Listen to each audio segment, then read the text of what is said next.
So ఈరోజు Mounika agricultural BSc చదవడానికి second year fees తనకి తానుగా సంపాదించుకోవడానికి వచ్చిన అవకాశం. ఇక ఇప్పుడు 40,000 రూపాయలు కావాలి ఆ అమ్మాయికి ఆ 1,00,000 రూపాయలు అందడానికి.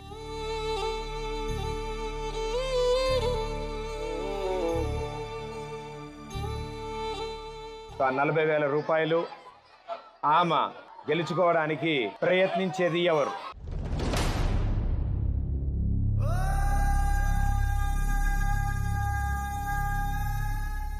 అన్న అయిపోయింది, తన స్నేహితులు అయిపోయారు.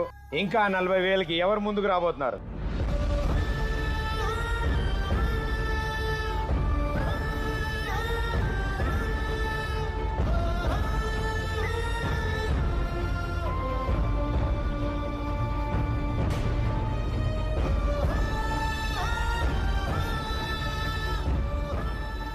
నా బిడ్డ గురించి ఏ పనైనా చేస్తాను. నువ్వు బిడ్డ అంటే నాకు చాలా ఇష్టం. నాకు నోరు లేదు, నా బిడ్డ మంచిగా చదువుకుంటుంది, నా బిడ్డ సుఖంగా ఉండాలి. ఏ పని చేయంటే నేను ఆ పని చేస్తానని చెబుతున్నాడు అని నాయన.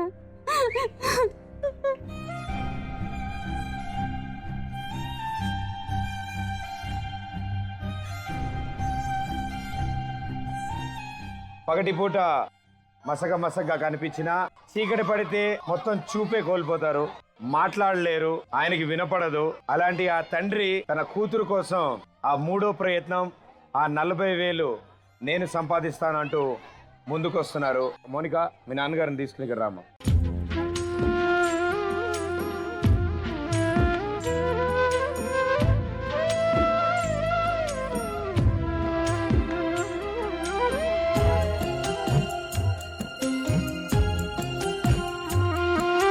పక్షైనా తన పాపకు ప్రేమ పంచదా, రెక్కలలో చోటివ్వదా. మొక్కైనా తన పువ్వును ముద్దు చేయదా, కొమ్మలతో కాపాడదా.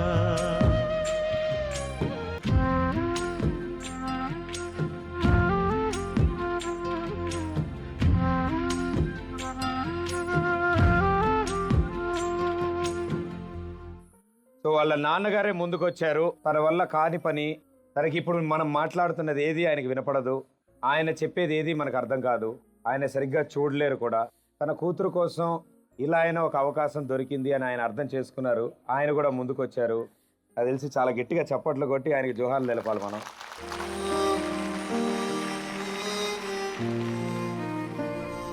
ఇప్పుడు మీకు కూడా ఇంకోళ్ళు సహాయంగా ఉంటారు. మనం ఎవరో కోసం ఎదురు చూడొద్దు. ఇప్పుడు నేను ఇక్కడ ఒక ఇసుక టబ్బు పెడతాను. ఇసుక టబ్బులో గోళీలు ఉంటాయి. 60 సెకండ్లు మాత్రమే టైం ఉంటుంది. అందులోంచి మీ నాన్నగారు గోళీలే తీసుకోవాలి. సరేనా? ఓకేనా? ఓకే, కమాన్, గట్టిగా చెప్పండి, కమాన్.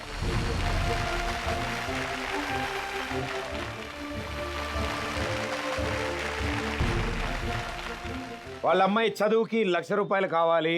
ఆయన వాళ్ళ నాన్నే ముందుకొచ్చారు. ఆయన ఇప్పుడు ఆ 40,000 రూపాయలు ఆయన గెలిచి తీసుకురాగలరా? అమ్మా, అలాంటి వాళ్ళది నిజమైన ప్రేమ కాదు, అది వ్యామోహం. ఎగ్జాక్ట్లీ చిన్నత్త, నిజంగా ప్రేమించుకున్న వాళ్ళు అలా చేయరు. ఎంత మనసు విరిగిపోతే కన్న కూతుర్ని పట్టుకొని మా దృష్టిలో చచ్చిపోయా ఉంటుందా తల్లి? అది సరే అమ్మా, తన కూతురుతో తన మాట అనేటప్పుడు ఆమె మాటల్లో వ్యథ, కళ్ళల్లో బాధ గమనించావమ్మా? పెద్దబాబుకు బర్త్డే విషెస్ చెప్పు కూడా వెళ్ళాం కదా. ఊరికే ఎలా కాలిపోతుంది? మంట పెడితేనో పడితేనో తగలబడుతుంది.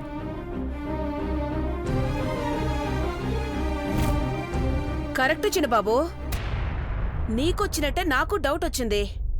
పార్వతే షర్టును తగలబెట్టిందనుకుంటా.